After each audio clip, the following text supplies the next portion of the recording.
back here, KJ Radio, JigJaguar.com, Kenny Zombie Jones, and I am here with...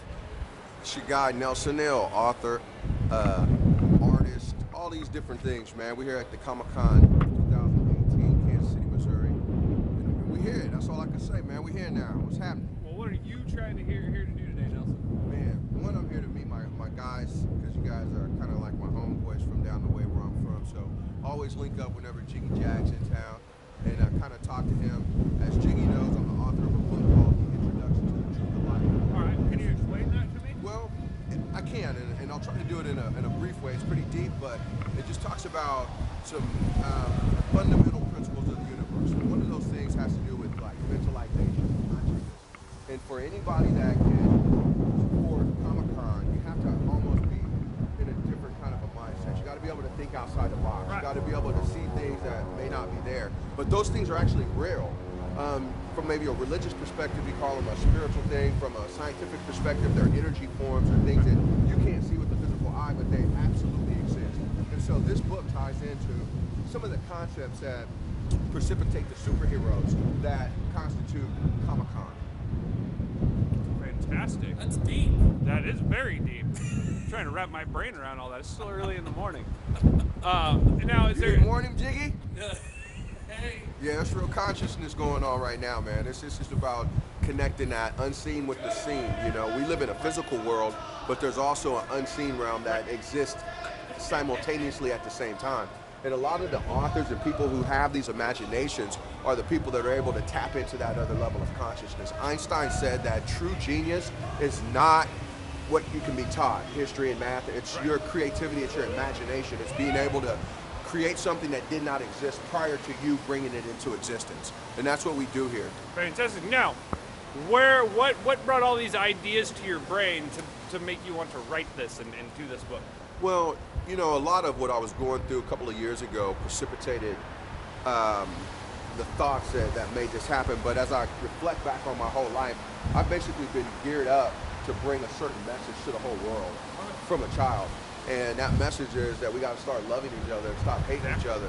That message is there's certain things that if they happen, 2 + 2 = 4.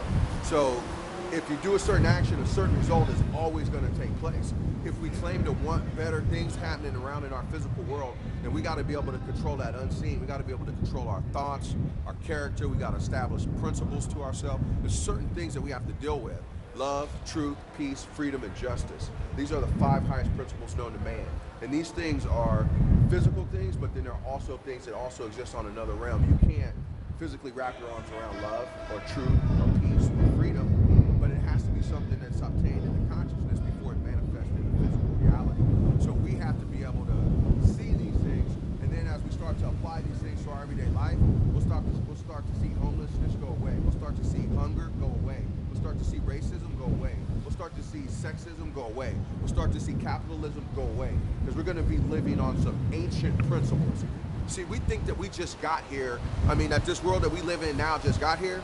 This world, we've been here for thousands and thousands and thousands of years, and we've been living by a different set of principles. That's the reason why the ozone is still here. That's why we still have precious minerals in the planet, things that we can still live off of today, because the generations and generations that were governing this world prior to this current consciousness were not living under this same mindset that we're living under now. Everything now is about, you got to step on this person if you want to get ahead, or, you know, it's a dog-eat-dog world, or be ugly to this person, or this person doesn't, you know, I say Jesus and he says Allah. This person is a Republican and that person is a Democrat. Or this person is considered to be white and that person is considered to be black. These things are just illusions that are in your mind. Once you get over those things, or you stand above them, then you start to live inside of your super self, and you can be a superhero. So these guys don't deal with that stuff. These guys don't deal with racism. These guys don't deal with who got more money. These guys don't live in that world.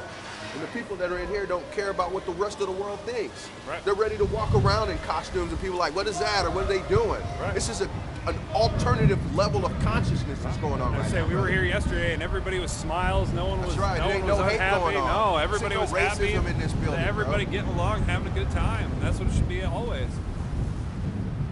This is the truth, baby. That's all we kick, man. I'm coming to colleges. I'm coming to high schools. I'm coming to bar mitzvahs. I'm coming to whatever you got. Wrestling shows. Because all we demonstrate is truth, man. It's Nelson Hill, born and raised here right in the Midwest. And if you want to get to God, you got to go to the heart. That's where we from, the heart. All right, Nelson, well, thank you very much, and I hope great success for you, man. You got a great Appreciate brain. you, brother. Thank you. Look at that.